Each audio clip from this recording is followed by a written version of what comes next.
Jesse, mabuhay!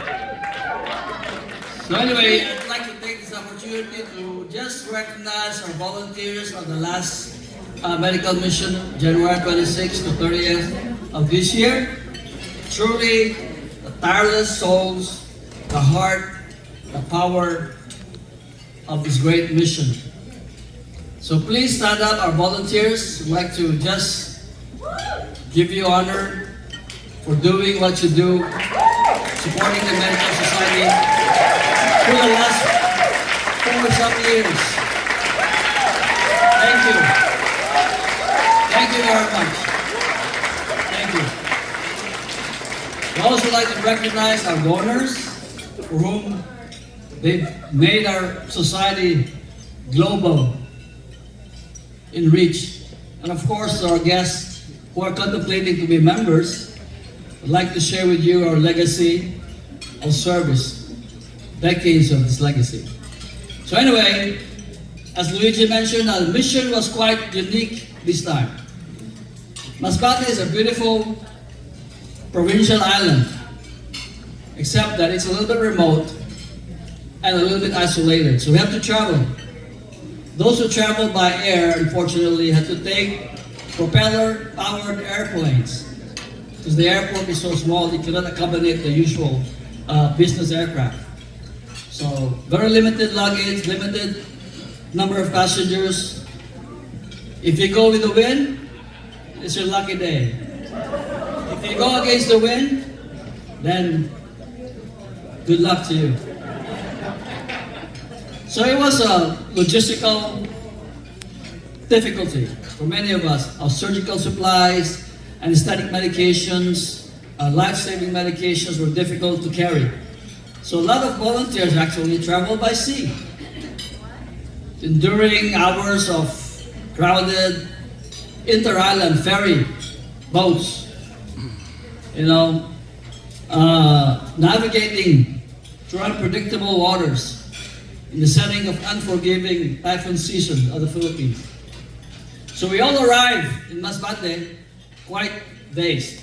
Those who traveled by air were shaken because of the constant vibrations of the small airplanes. And those who arrived by sea are like nauseous and dizzy because of constant rolling of the waves. So we're like martinis. Some were stirred, others were shaken. So anyway, in 4.5 days, as you see, we served 7,293 patients.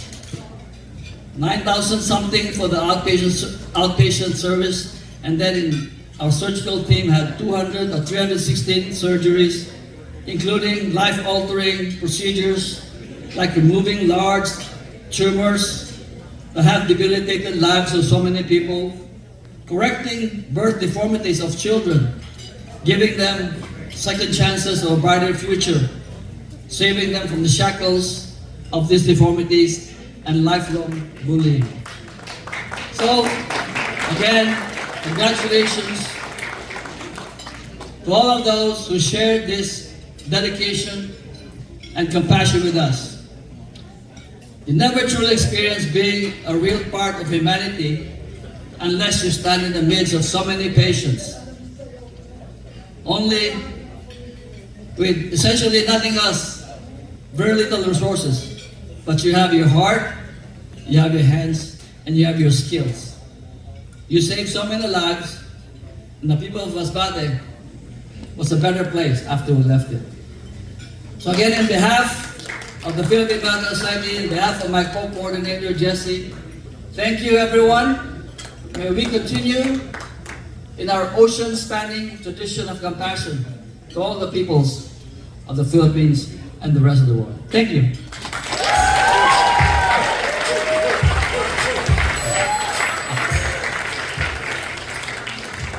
How many minutes? I'll just say 2 words now. Copy paste. Have a nice night. Enjoy. For always supporting us.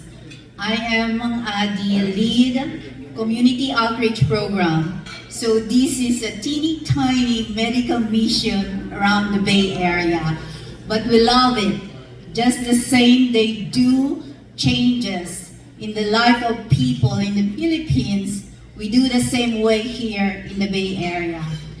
And just to let you know, comes June and July, I will be calling on volunteers. Our next outreach program will be October 24th. It will be at St. Patrick's School and Parish of Our Lady of Levang in downtown San Jose. So the school is affiliated with the Daughters of Charity. So please inquire, or I will be reaching out to you comes July to get some volunteers. It will be a fun activity for everyone. So welcome on October 24th of this year for outreach program. Thank you.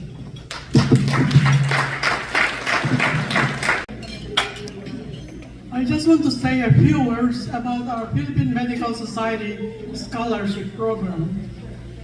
Since they start in 1986, this program has given monetary awards of $1,000 to $4,000 per year to at least 2 to 4 medical students or science students.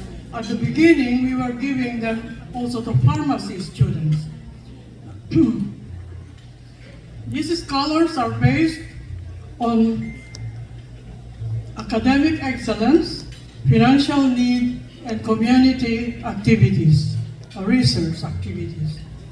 And most of them are enrolled in the Northern California medical colleges, either UC Davis, Stanford, or UCSF. That is now about 125 students awarded to the tune of $500,000 since 1986.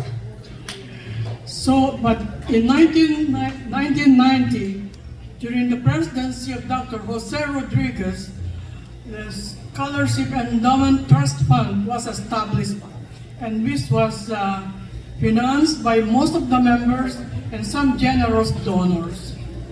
Actually, this money is now invested in one of the financial companies in the USA, I think Morgan Stanley. At the moment, we have 3 outstanding scholars that we are going to present tonight. We will each receive a certificate and a check of $3,000 each. We are sorry that the certificates did not come in time, but I think the money will be all right. So, our first scholar is in the name of the Dr. Lourdes and Felix Agcawili Memorial Award.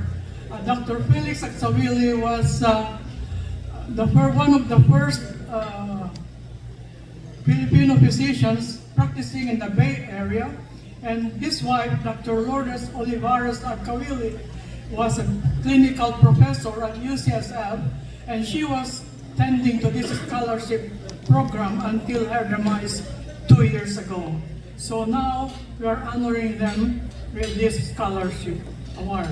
So may I call on Alisa Salas, and I would like to call Dr. Arnaldo Agcawili and Dr. Carmencita Agcawili.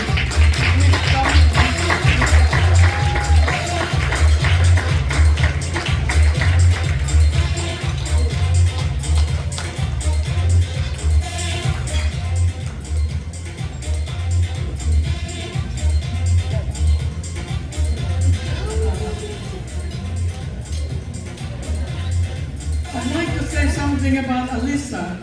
She finished her Bachelor of Arts major in Neuroscience and Behavior and Public Health, summa cum laude, from Columbia University 2023. She is currently enrolled at UCSF School of Medicine and expects to obtain her MD degree in 1929. During her undergraduate years,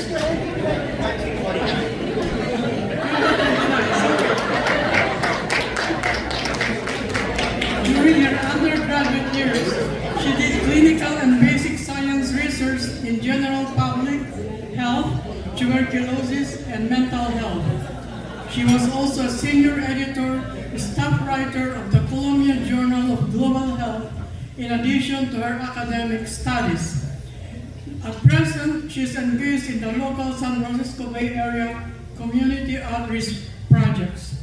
We received glowing recommendations from her professors at both UCSF and Columbia.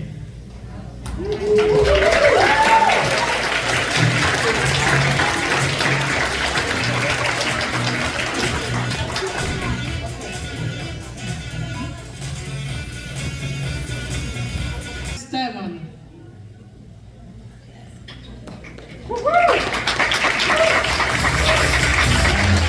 She is the Dr. Jose A. Rodriguez Memorial Scholar, and I'd like to call on Drs. Ray Cordero and Marlene Cordero to please come and give the award.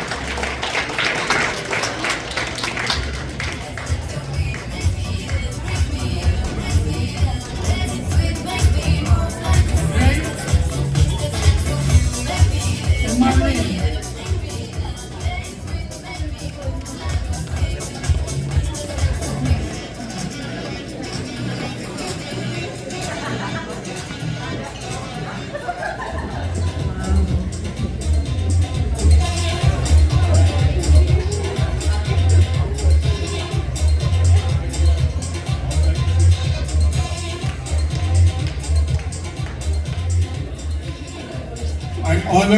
I'm honored to represent our late Dr. Jose Rodriguez. He's not only a past president of our medical society, but there's one thing. He is the first board-certified thoracic surgeon in the United States. Can you imagine that? A Filipino first board-certified thoracic surgeon. He beat Denton Cooley and Shanghai. But anyway.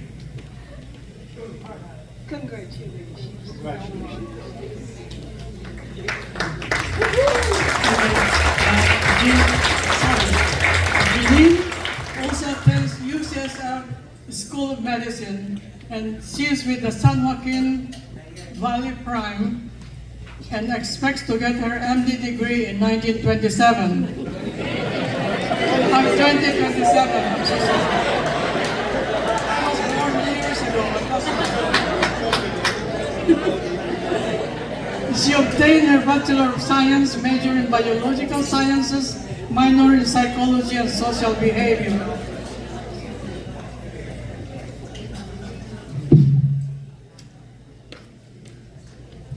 She was on the Dean's Honor List, and she graduated at UC Irvine Class 2021. In addition, she has a non-degree pre-professional health academic program, post-baccalaureate, Cal State University, in August of 2021. During her undergraduate years, her clinical research was focused in the field of neuroscience and social behavior, and had published articles on these subjects. At present, she's active in the mentorship program of the San Joaquin Valley Prime and HeartLink for pre-med students. She also participates in other health clinics in the area. We received a strong recommendation for Jeanine from her professors for his award. Thank you. Our third awardee is Madeline Salem. She's the Philippine Medical Society of Northern California President Scholar. Dr. Murillo, would you kindly?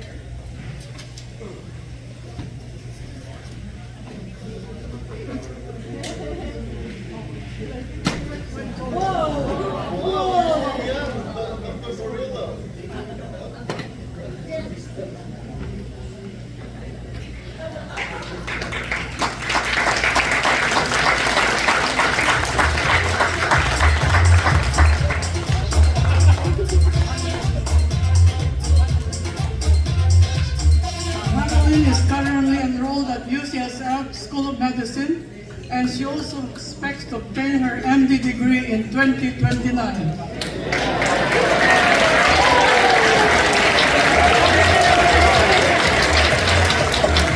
She received her Bachelor of Science major in Symbolic Systems Neuroscience concentration at Stanford University, class 2024 with honors. Her main clinical research is in autoimmune antibody biological system as related to the various mental health or disorders such as depression, suicide, and others. Which is indeed a large, extensive project that she has to go. Interestingly enough, while at Stanford, during her undergraduate years, she was an active participant in the performing arts acted in school plays and musicals. So she is also an actress.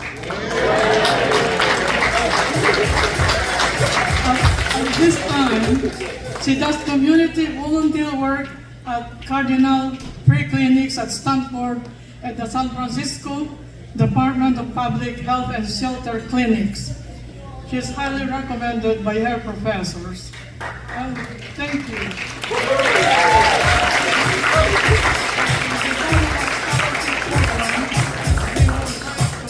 Enhance this program by more donations to the Philippine Medical Society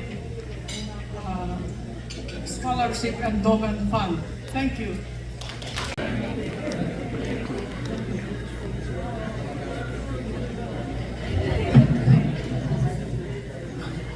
Good evening. I have the honor of presenting the Dr. Duterte Award, and we have also the honor of having Dr. Brendan Duterte, who is the son of Dr. Rodolfo Duterte.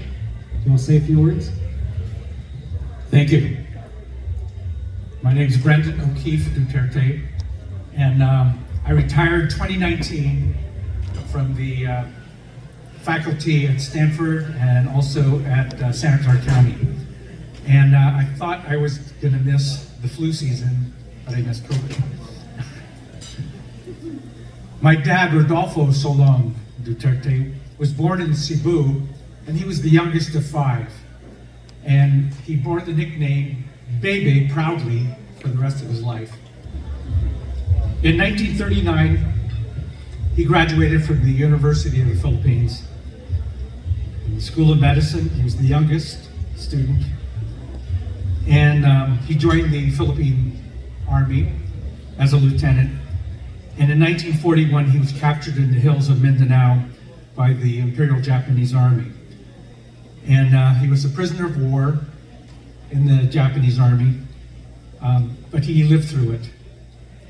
At the end of the war, he prepared to go to San Francisco. That was always his dream, to come to San Francisco. And he became the first Filipino physician in practice in San Francisco. And he was also the first president of the Philippine Medical Society of Northern California. And this award is comparable to being on the All-Madden team. So we have a trophy here, or an award. The envelope, please. Okay, this award recognizes a member who contributes to the medical society, not only to the community service, but also provides community service locally. The award is being presented to someone who's done 6 medical missions since 2019. He works with a quiet dignity, and he brings himself with such dedication and passion. He has the longest line of patients at his station at the mission. He helps patients with their physical disabilities and ailments. And besides doing this work, he also does a lot of volunteer work locally. He is on the board member at the Cameron House, a social services agency in San Francisco. He is secretary of the English Commission at the Presbyterian Church in San Francisco, Chinatown. And he also volunteers to do the weekly food pantries. Most recently, he went up to Paradise up in Northern California. Some of you may remember that in 2018 there was a big wildfire that burned the whole town down. And up until this day, there are people living in tents. So his church group went there and they helped build some homes for the people in the area. So this is a testament to the kind of volunteer dedication of helping people that this member has. So the award goes to Dr. Kimball Wong.